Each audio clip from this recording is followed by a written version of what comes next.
بسم اللہ الرحمن الرحیم یا علی مدد۔ سندھ میں اسلام کون لایا؟ سندھ یعنی کہ اس وقت یہ سارا پاکستان سندھ تھا، تو اس سندھ میں اسلام کون لایا؟ یہ جو مشہور کر دیا گیا ہے کہ جرنیل محمد بن قاسم نے سندھ کو فتح کیا اور اسلام کو پھیلایا، کیا یہ بات سچ ہے؟ پہلی بات تو محمد بن قاسم کے پہنچنے سے پہلے سندھ کے لوگ مسلمان تھے، اور جتنے بھی مسلمان تھے وہ سارے کے سارے مولا علی کو ماننے والے یعنی شیعہ تھے۔ رسول کے اعلان نبوت سے دوسرے علاقوں کی مقابل سب سے پہلے سندھ کے لوگوں یعنی پاکستان کے لوگوں نے اسلام کو قبول کیا۔ خود حضور پاک فرماتے ہیں کہ ایک ہی دن میں میرے پاس 2 قافلے پہنچے، ایک افریقہ سے دوسرا سندھ سے، اور بغیر کسی سوال جواب کے، بغیر کسی بحث کے، اپنی رضا خوشی سے میرے ہاتھ پر بیعت کر کے کلمہ پڑھ کے اپنے وطن پہ چلے گئے۔ اس کے بعد رسول نے 5 اصحاب کو خط دے کر کے سندھ میں بھیجا کہ فلاں لوگوں کے پاس جاؤ اور وہاں رہ کر کے اسلام کی تبلیغ کرو۔ تو یہ 5 اصحاب نیرون کوٹ پہنچے، جس کو آج ہم حیدرآباد کہتے ہیں، اس کا پہلا نام نیرون کوٹ تھا۔ ان میں سے 2 اصحاب ایک سندھی کو لے کر کے رسول کے پاس مکے گئے، اور 3 جو اصحاب تھے وہ سندھ میں رہ کر کے اسلام کی تبلیغ کرنے لگے۔ باقی سندھ کے کثیر تعداد میں جو لوگ ہیں وہ مولا علی مشکل کشا کے دور میں مسلمان ہوئے تھے۔ 39 ہجری میں مولا نے 5 اصحاب کو سندھ کی طرف روانہ کیا، جن کے نام یہ ہیں: خریس بن راشد، عبداللہ بن سوید، کلیب بن وائل، طائر بن ورہ اور حارث بن مرہ عبدی۔ یہ خشکی کے راستے سندھ میں پہنچے اور مکران سے گزر کر کیکان پہنچے۔ اس جگہ 20,000 غیر مسلمانوں نے ان کا راستہ روکا، دونوں کے درمیان جنگ چھڑ گئی۔ مولا علی مشکل کشا کے لشکر کو کامیابی اور فتح ملی۔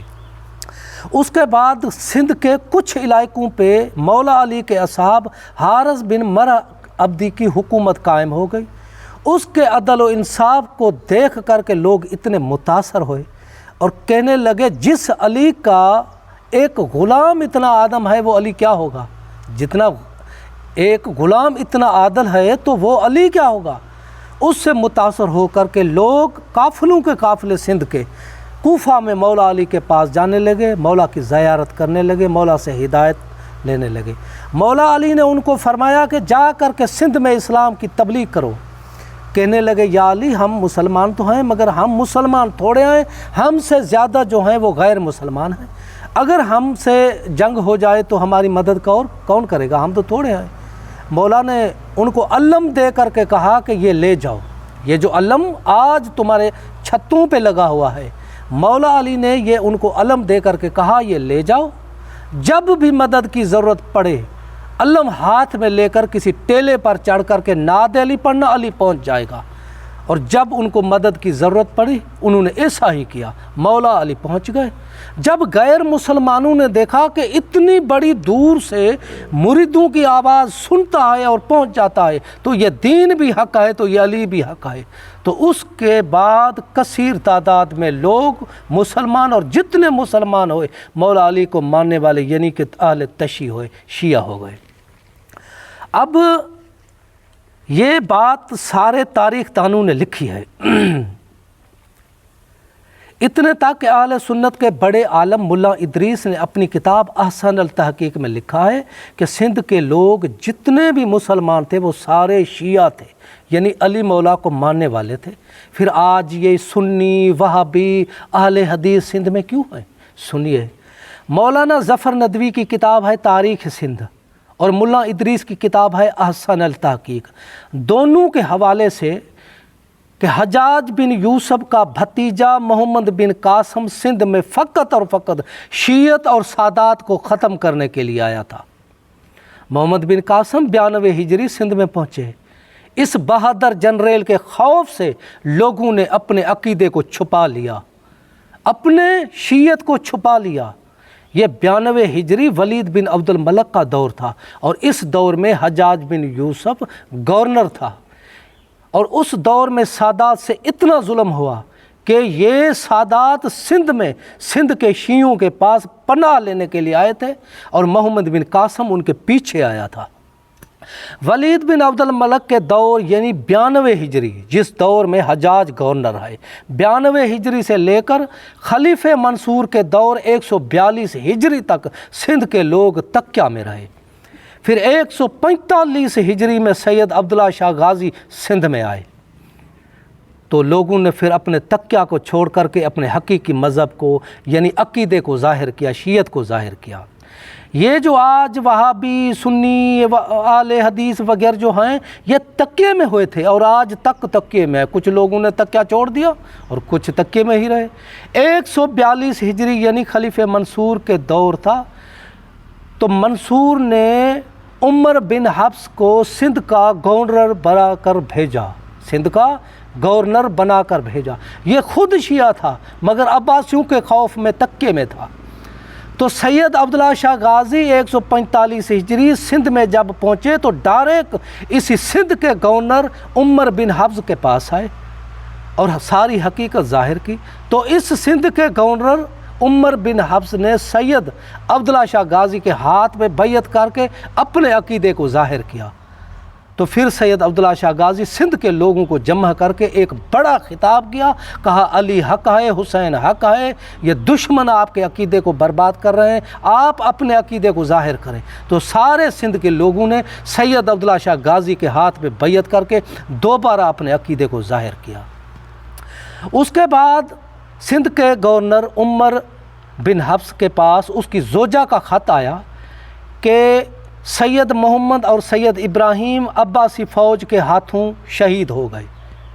جب سید عبداللہ شاہ غازی کو اپنے باپ، کیونکہ سید محمد حضرت عبداللہ شاہ غازی کے والد گرامی کا نام ہے اور سید ابراہیم سے سید عبداللہ شاہ غازی کا چچا تھا، جب سید عبداللہ شاہ غازی کو اپنے باپ اور چچا کی شہادت کی خبر پہنچی تو بڑا ہی افسوس ہوا، دکھ ہوا، اور یہ یقین سمجھ گئے کہ اب یہ کمینے میرے پیچھے آئیں گے۔ تو اس نے گورنر سے صلاح مشورہ کیا کہ اب مجھے کیا کرنا چاہیے۔ اس نے کہا کہ فلاں جگہ پر ایک ہندو راجہ ہے ہندو مگر اہل بیت سے محبت رکھتا ہے، اس کے پاس بڑی فوج ہے، تو اس کے پاس جا پناہ لینے کے لیے۔ تو سید عبداللہ شاہ غازی نے سمجھا میں اگر شہید ہو گیا تو یہ تحریک کمزور ہو جائے گی، شیعت کمزور ہو جائے گی، تو اس نیت کی خاطر، اس شیعت کو اور اس تحریک کو چلانے کی خاطر اس ہندو راجہ کے پاس پناہ لینے کے لیے سید عبداللہ شاہ غازی پہنچے۔ اور جب منصور عباسی کو پتہ چلا کہ سندھ کی طرف میرا بھیجا ہوا گورنر عمر بن حفص یہ تو شیعہ ہے، اس نے اس کو معزول کر کے پھر ہشام بن عبد الملک کو، ہشام بن عمرو کو سندھ کا گورنر بنا کر بھیجا اور اس کو کہا کہ جلدی جلدی یا تو عبداللہ شاہ غازی کو گرفتار کر میرے پاس پہنچا یا اس کو قتل کر دے۔ تو اس ہشام بن عمرو نے اپنے بھائی صفی بن عمرو کو ایک بڑا لشکر دے کر کے سید عبداللہ شاہ غازی کے مقابلے کے لیے بھیجا۔ اس دن سید عبداللہ شاہ غازی شکار پہ نکلے، سیر تفریح کے لیے نکلے ہوئے تھے چند سواروں کے ساتھ، تو اتنے بڑے لشکر نے ان کو گھیر دیا۔ اب چند سوار اور سید عبداللہ شاہ غازی پہ ان نے حملہ کر دیا۔ بھاگنے والا جوان یہ نہیں تھا، عباسی فوج کے ہاتھوں سید عبداللہ شاہ غازی شہید ہو گئے۔ اور ظالموں نے اتنا ظلم کیا کہ جب سندھی ان کی میت لینے کے لیے آئے تو اس کو پہچان نہ سکے کہ ان میں عبداللہ شاہ غازی کون سا ہے۔ اور سید عبداللہ شاہ غازی کی شہادت کے بعد پھر سندھ میں شیعت کمزور پڑ گئی۔ اس کے بعد 558 ہجری میں رسول پاک کے اشارے پہ سخی لال شہباز قلندر سندھ میں آئے۔ پھر جو سخی لال شہباز قلندر کی تبلیغ، کرامات، کمال سے لوگ پھر شیعہ ہونے لگے اور مولا علی کو، امام حسین کو ماننے لگے۔ اب یہ جو مشہور کر دیا کیا ہے کہ محمد بن قاسم نے سندھ کو فتح کیا، اسلام پھیلایا، بڑے کارنامے کیے۔ پہلے دیکھیں کہ محمد بن قاسم ہے کون اور اس کو سندھ میں بھیجنے والا ہے کون۔ محمد بن قاسم حجاج بن یوسف کا بھتیجا ہے، اور حجاج بن یوسف بنی امیہ کا پالا ہوا کتا تھا، اور حجاج بن یوسف ہی محمد بن قاسم کو سندھ میں بھیجنے والا ہے۔ یہ بے شک محمد بن قاسم سندھ میں 92 ہجری میں آئے ہیں، مگر اسلام پھیلانے کی نیت سے نہیں، سیدوں کو اور شیعوں کو ختم کرنے کی نیت سے آئے تھے۔ اب یزید کے مرنے کے بعد مروان کو حاکم کر کے تخت پہ بٹھایا گیا کہ تو ہمارا حاکم ہے، تو ہمارا خلیفہ ہے۔ 9 مہینے مروان حاکم رہا۔ اس کے بعد اس کے بیٹے عبد الملک کو تخت پہ بٹھا کر کے حاکم بنایا گیا، جو 21 سال 45 دن تخت پہ بیٹھے رہے، حاکم بنے رہے۔ اس کے بعد ولید بن عبد الملک کو حاکم بنایا گیا، اور اس ولید بن عبد الملک نے حجاج بن یوسف کو گورنر بنایا۔ یہ حجاج بن یوسف اتنا ظالم تھا کہ جس میں بھی شیعہ اور سید ہونے کا شک ہوتا تھا اس کو بھی مروا دیتا تھا۔ کتاب ابن ابی حدید جلد 3 صفحہ نمبر 15 میں امام محمد باقر کی حدیث ہے۔ امام نے فرمایا کہ یہ اتنا ظالم تھا حجاج بن یوسف، جس میں سید اور شیعہ ہونے کا شک ہوتا تھا، شک کے طور پر بھی اس کو قتل کروا دیتا تھا۔ مصنف مسعودی اپنی کتاب مروج الذہب میں لکھتے ہیں کہ حجاج بن یوسف نے 1,20,000 لوگوں کو قتل کروایا، اور ان میں سے اکثر شیعہ اور سید تھے، اور کچھ ایسے لوگ تھے جس میں شیعہ اور سید ہونے کا شک تھا، اور کافی لوگوں کو اس نے قید خانے میں ڈالا۔ حجاج کے مرنے کے بعد جب اس کے قید خانے کو کھولا گیا تو 50,000 مرد اور 30,000 عورتیں نکلی۔ گرمی اور حرارت میں اس کے کپڑے گل سڑ گئے تھے، ان کا رنگ کالا پڑ گیا تھا، بقول ابن جوزی کے۔ ان کو دیکھ کر کے ان کی مائیں بے ہوش ہو گئی، اتنا یہ بے غیرت ظالم تھا حجاج بن یوسف۔ اور جس محمد بن قاسم کی تم بات کرتے ہو کہ اس نے سندھ میں اسلام کو پھیلایا، سندھ کو فتح کیا، یہ کارنامے کیے، وہ کارنامے کیے، اور یہ وہ محمد بن قاسم ہے جس نے مسلمانوں کو 400 کوڑا مارا ہے۔ مجھے بتاؤ اسلام میں کس جرم کے لیے 400 کوڑا ہے؟ اس نے کہا تھا حجاج بن یوسف نے اپنے بھتیجے محمد بن قاسم کو کہ محدث ابن عوف کو بلاؤ، اس کو کہو کہ میرے سامنے علی پہ تبرہ کرے، اگر نہیں کرتا تو داڑھی مچ موٹ کر 400 کوڑا لگاؤ۔ جب اس کو بلایا گیا اس نے کہا جو کرنا ہے کر لو، میں مولا علی پہ تبرہ نہیں کروں گا۔ پھر اس کی داڑھی بھی منڈی گئی، مونچھیں بھی منڈی گئی، 400 کوڑا لگایا گیا، بیچارہ بیمار پڑ گیا، 111 ہجری میں تڑپ تڑپ کر مر گیا۔ اب یہی اسلام پہ لانے آیا تھا محمد بن قاسم سندھ میں بے غیرت، کہ علی پہ تبرہ کرو، علی کو نہ مانو، یہی کارنامے کرنے آیا تھا نا سندھ میں۔ اب مجھے بتاؤ اسلام میں کس جرم کے لیے 400 کوڑا ہے؟ زنا کے لیے بھی 100 کوڑا ہے۔ مطلب علی کی محبت، علی کی ولایت زنا سے بڑا جرم ہو گیا۔ خدا کا خوف کرو، کچھ حیا کرو، شرم کرو، ایک دن مرنا ہے، قبر میں جانا ہے، بڑے بڑے بچھو ہوں گے، بڑے بڑے سانپ ہوں گے۔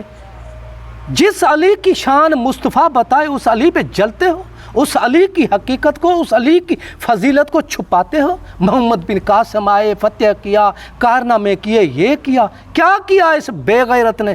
ظلم کیا ہے اس نے لوگوں کو روکا ہے کہ مولا علی کا نام نہ لو، اور کوڑے مارے ہیں مسلمانوں کو، محدث کو، ایک عالم دین کو اس نے کوڑے مار مار کے شہید کر دیا ہے اس محمد بن قاسم نے۔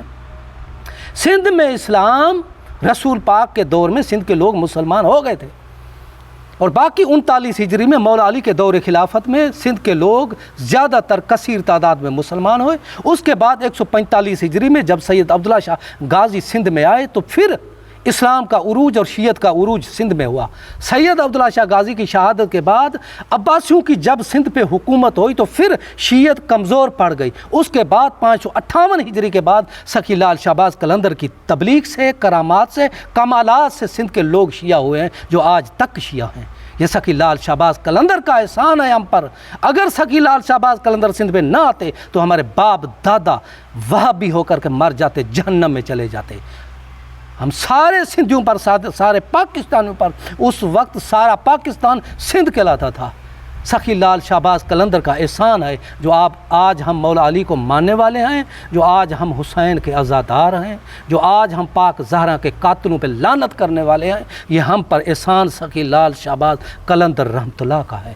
دعاؤں میں یاد رکھیے گا. یا علی مدد.